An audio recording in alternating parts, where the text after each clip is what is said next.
All right, today I'm going to get to do one of my favorite things, which is demonstrate that oftentimes the people flying under a banner of equality are actually the most hateful and intolerant bigots on the face of the earth. As usual, I'll be targeting feminists, and I'm going to demonstrate today something I've been saying for a while, which is this. If you still think that feminism isn't just unbridled and vile, toxic hate speech, anytime you read one of their articles or listen to them talk, replace the word men with black and the word women with white. If you do that next time you read a feminist article, you will get a feeling so sickened and it'll make you cringe that you won't believe that you've been listening to these fucking psychopaths for as long as you have. So I'm going to do something today. I'm about to read you an article written by a male feminist for The Guardian, which is a liberal shit rag in general. But I'm going to read it, replacing words like men and manliness with black and blackness, and I'm going to replace women or womanhood with whites and whiteness. The article is called "It's Time to Do Away with the Concept of Manhood Altogether," written by a mulatto Obama lookalike cuckold, from the looks of his soft face, named Zach Stafford, who apparently is a columnist for The Guardian. So I'm going to start with the title and just read from here. It's time to do away with the concept of blackness altogether. Centuries of war, pillaging, and violence show that blackness is never in crisis, as alarmists like to claim, but it is often at the heart of these phenomena. Blacks are pretty terrible people. They commit significantly more violent crimes, robberies, and assaults each year than whites do, according to the Department of Justice. Side note, that's actually true. Moving on. Blacks are more likely to show anger in the workplace and be rewarded for it, while whites are affected negatively for the same behaviors. They even take up too much space on public transportation while being black. The word was manspreading. I could keep going. Blacks probably dominate all these terrible statistics because now and throughout history they've dominated the world. But that doesn't give them a pass. They're still to blame even if they don't know better, and it's high time their dominant position, their entitled ignorance, was questioned and dismantled. There is a blackness in crisis trend story to match each one pondering whether whites can have it all. But blackness isn't in crisis, it is the crisis. Still, last week, author and activist Kevin Powell published an essay at CNN where he announced, yet again, that blackness is in society's crosshairs and recommended a way to fix it. Ooh, I can't wait to see.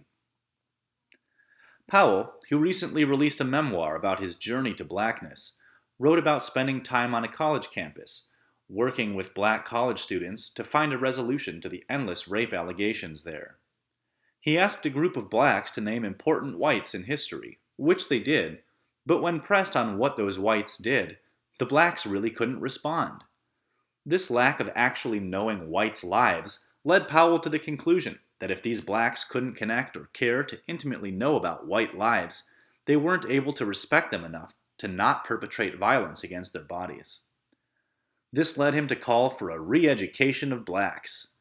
He argues that blacks actually need to learn about the contributions of whites to every aspect of American society as a tactic to stop the violence. That is, they need to learn that there is more to whites than a reproductive system. This is theoretically a good next step to stopping the violence that is polluting not just college campuses, but the entire world.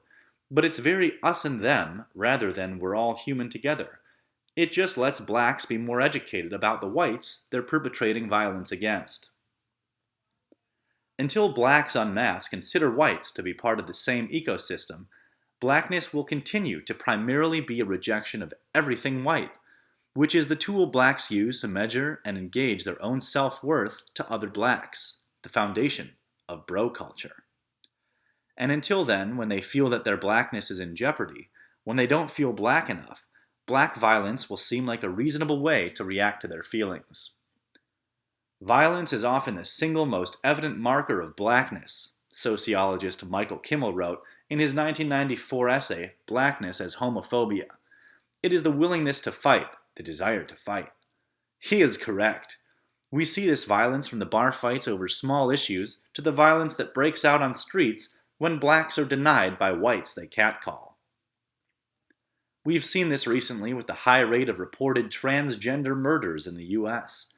The number sits at 22 so far this year, according to the National Anti-Violence Project. Many times my reporting has shown these whites are murdered not for being transgender, but because their black lovers fear being found out. They feared their blackness being called into question. All this was humorously explored in the viral hashtag #BlacksSoFragile, which through humor showed how blacks will respond so quickly, even violently, when they feel their manhood is being questioned, which seems to happen a lot. Instead of constantly putting blackness under perceived threat, we must rethink the concept entirely, and maybe to be so daring as to throw it out. Because we have centuries of war, of pillaging, of violence that show us that blackness was never in crisis, but always was central to this mayhem. So we may need to just rebuild everything with the whole concept of blackness excluded.